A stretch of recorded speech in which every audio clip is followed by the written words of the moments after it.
Hi viewers, welcome to our channel. ప్రస్తుతం మనతో పాటు senior journalist Damoh Bala sir వారితో మాట్లాడారు. నమస్కారం సార్. సార్, ఏపీలో ఆ లిక్కర్ స్కామ్ ని బయటకు తీయడం మనం చూస్తున్నాం సార్. మరి ఇది మెల్లమెల్లగా జగన్ గారికి కూడా చుట్టుకునే ప్రమాదం ఉందని చాలా మంది అంటున్నారు సార్.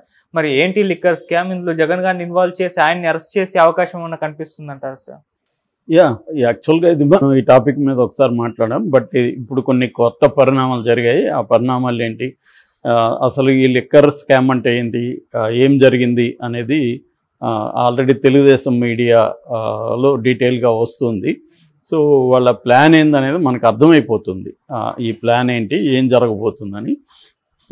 యాక్చువల్గా నేను మొన్నటి నుంచి చెప్తున్నాను, వీళ్ళు చాలా ఆవురావురమని ఉన్నారు. తెలుగుదేశం వాళ్ళు, చంద్రబాబు కావచ్చు, లోకేష్ కావచ్చు, తెలుగుదేశం నాయకులు కావచ్చు, మీడియా కావచ్చు, అంటే మొత్తం జగన్ చుట్టూ ఉన్న వాళ్ళందరినీ అర్జెంటుగా జైల్లో పెట్టేయాలి అన్న ఆతురత కనబడుతుంది. అందుకని ప్రమాణ స్వీకారం వరకు కూడా ఆగట్లేదు. యాక్చువల్గా ఎన్నికల రిజల్ట్ వచ్చిన 4వ తేదీ వస్తే 5వ తేదీని ఈ Andhra Pradesh state beverages corporation limited ఆఫీసులకు వెళ్ళి ఫైల్స్ అన్నిటిని కూడా సిఐడి తన స్వాధీనం చేసుకునింది. ఎందుకంటే ఇక్కడ తెలంగాణలో ఫైల్స్ అంతా మాయమైన అనేది వార్త వచ్చింది కదా. అందుకని వీళ్ళు చాలా హుషారు పడ్డారు. అసలు ఎన్నికల ముందు నుంచే ఫైల్స్ గురించి కంగారు కనబడింది చంద్రబాబులో. ఈ ఆఫీస్ని అప్డేట్ చేయాలంటే కూడా ఆపిచ్చేశాడు ఆయన ఎలక్షన్ కమిషన్కి చెప్పి. ఈ ఆఫీస్ అప్డేట్ పేరుతో వీళ్ళు ఫైల్స్ మాయం చేస్తారని. సో ఫైల్స్ మాయం చేయకూడదన్న యాంగిల్ నుంచి ముందు నుంచి వీళ్ళు వర్క్ చేస్తున్నారు. సో వాసుదేవ్ రెడ్డి ఆఫీస్ మీద, అంటే ఆయన ఎండీ కాబట్టి ఆయన ఆఫీస్ మీద దాడి చేశారు. ఆ ఫైల్స్ అన్నిటినీ వాళ్ళ స్వాధీనంలోకి తీసుకున్నారు. తర్వాత మరుసటి రోజు 7వ తేదీ, అంటే మరుసటి రోజు కాకుండా 7వ తేదీ, 5వ తేదీమో అక్కడ ఇంటి మీద, ఆఫీస్ మీద, 7వ తేదీమో హైదరాబాద్లో వాసుదేవ్ రెడ్డి ఇంటి మీద దాడి చేసి ఇక్కడ కొన్ని డాక్యుమెంట్స్ అవన్నీ కూడా స్వాధీనం చేసుకున్నారు. సో ఆయన మీద కేసు కూడా, ఎఫ్ఐఆర్ కూడా నమోదు చేశారు, ఎందుకంటే ఆయన డైరెక్టర్ కాబట్టి. సో ఇప్పుడు కొన్ని ఈ స్కామ్ ఏంది అనేది తెలుగుదేశం మీడియా కానీ సోషల్ మీడియా ఆల్రెడీ చెప్తుంది. నేను ఆల్రెడీ ఒక ప్యాటర్న్ గురించి చెప్పాను. తెలుగుదేశం వాళ్ళ ప్యాటర్న్ ఎలా ఉంటుంది అనేది, అంటే మీడియా పోస్ట్ రాస్తుంది, దాన్ని తెలుగుదేశం వాళ్ళు దాన్ని తీసుకొని ప్రెస్ మీట్లు పెడతారు. ప్రెస్ మీట్లు పెట్టినాక దాని మీద దాడులు జరగడం, కేసులు పెట్టడం, వాళ్ళని అరెస్టులు చేయడం. ఇది అంటే గ్రౌండ్ ప్రిపేర్ చేసుకుంటూ ఒక ప్లాన్డ్గా వీళ్ళు వెళ్తారనమాట. సడన్ సర్ప్రైజెస్ కాకుండా అది చేస్తారు. సో ఆ ప్లాన్లో, ఆ ప్యాటర్న్లో భాగంగా మనం చూసుకున్నప్పుడు తెలుగుదేశం మీడియా మద్యం స్కామ్ అంటే ఏంది అనేది ఈరోజు రాశారు. వాళ్ళు ఏం చెప్పారు అనేది మనం చూద్దాం. వాళ్ళు ఏం చెప్పారంటే 2019 అక్టోబర్లో ప్రభుత్వ దుకాణాలని స్టార్ట్ చేశాడు జగన్. దాదాపు 3500 షాపులు ఉన్నాయి ఆంధ్రప్రదేశ్లో. 3500 షాపులు ప్రభుత్వమే నడిపేట్టుగా ప్రైవేటు పార్టీస్ నుంచి తీసుకొని ప్రభుత్వం నడుపుతుంది. దీంట్లో ఏంటంటే దీనికి సప్లై చేసే, ప్రొడక్షన్ చేసే కంపెనీస్ ఉంటాయి కదా. ఇందులో 2 రకాలు, ఒకటి లోకల్ కంపెనీస్, రెండోది ఎంఎన్సీస్. సో వీళ్ళు ఏం చేశారంటే వీళ్ళ దగ్గర కమిషన్లు అడిగారు. కమిషన్లు అడిగితే వాళ్ళు, మేము కమిషన్లు ఇస్తే మాకు వర్కౌట్ కాదని చెప్తే, మీరేమి టెన్షన్ పడకండి, మేము ధరలు పెంచుతాము, ఆ పెంచిన ధరల్లో నుంచే మేము కమిషన్ ఇవ్వండి మాకు అనేది వీళ్ళు ఒక ఒప్పందం చేసుకున్నారు. అలాగా ఒక లిక్కర్ కేసు మీద 250, ఒక బీర్ కేసు మీద 150 రూపాయలు అనేది ఫిక్స్ చేశారు రేట్లు. దాన్ని ఇవ్వడం మొదలుపెట్టారు. ఎంఎన్సీలు వీళ్ళకి ఇవ్వలేదు. అందుకని ఎంఎన్సీ బ్రాండ్లను వీళ్ళు ఆపేశారు. ఓన్లీ లోకల్ బ్రాండ్స్, దీన్నే జే బ్రాండ్స్ అని పిలుస్తున్నారు, జగన్ బ్రాండ్స్ అని. ఈ బ్రాండ్స్నే వీళ్ళు ఇచ్చేశారు. సో దీంట్లో ఇలా వసూలు చేసిన దాదాపు 20 కోట్ల కేసులు అమ్ముడు పోయినాయి. ఇందులో లిక్కర్లో నుంచి 3600 కోట్లు వీళ్ళు డబ్బులు వసూలు చేసి తినేశారు. అట్లాగే బీరు నుంచి, బీరు కేసులు కమిషన్లో 900 కోట్లు. సో ఇది ప్రధానంగా ఒకటిది.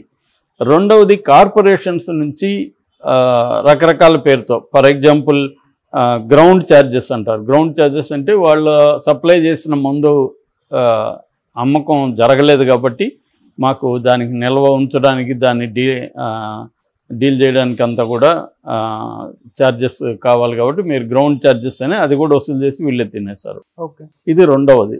మూడవ పద్ధతి ఏంటంటే వీళ్ళెక్కడా కూడా డీటెయిల్ చెల్లింపులు కాకుండా మొత్తం క్యాషే డీల్ చేశారు. ఆ క్యాష్లో కూడా కొంత ప్రతి షాపు నుంచి కొంత డబ్బులు వీళ్ళు తీసుకున్నారు. ఇది 3 రకాల పద్ధతులు ఈ స్కామ్ జరిగింది. ఒకటేమో కమిషన్ కేసుల మీద, ఒక కేసుకి లిక్కర్ కేసుకి 250, బీర్ కేసుకి 150. రెండో పద్ధతి ఏమో ఈ కార్పొరేషన్స్ దగ్గర గ్రౌండ్ ఛార్జెస్ అని ఇంకోటి అని వాళ్ళ దగ్గర డబ్బులు లాగడం. మూడవది కలెక్షన్ దగ్గర ఈ క్యాష్ డీలింగ్స్ పెట్టి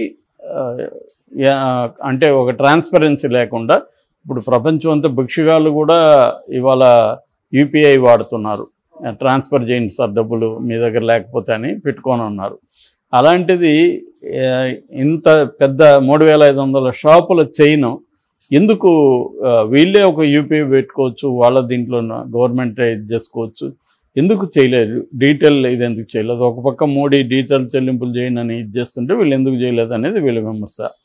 సో ఈ 3 రకాల పద్ధతులు జగన్ ప్రభుత్వం అంటే జగన్ ప్రభుత్వంలో ఉండే కొంతమంది కలిసి డబ్బులు తినేశారు. ఇందులో జగన్ వాటా జగన్కి వెళ్ళింది, మిగతా వాళ్ళ వాటా మిగతా వెళ్ళింది. సో ఇందులో వీళ్ళు కొన్ని పేర్లు చెప్పారు. ఇదేంటంటే ఇది ఇక్కడ బేసిక్గా ఈ కమిషన్ల వ్యవహారం అంతా హైదరాబాద్లో జరిగేది. హైదరాబాద్లో ఒక ఫార్మా కంపెనీ దీన్ని డీల్ చేసేది. కసిరెడ్డి రాజశేఖర్ రెడ్డి అని అతను దీని కోఆర్డినేటర్గా పనిచేసేవాడు ఈ ప్రాసెస్కి అంతా. అయితే ఇక్కడ ఆ ఫార్మా కంపెనీ మీద ఐటీ రైడ్స్ జరిగి 300 కోట్ల ఐటీ కుంభకోణం ఏదో జరిగితే దాని తర్వాత దీన్ని బెంగళూరుకి షిఫ్ట్ చేశారు. అక్కడ వసూళ్ళు అంతా కూడా అక్కడ నుంచి జరిగేవి.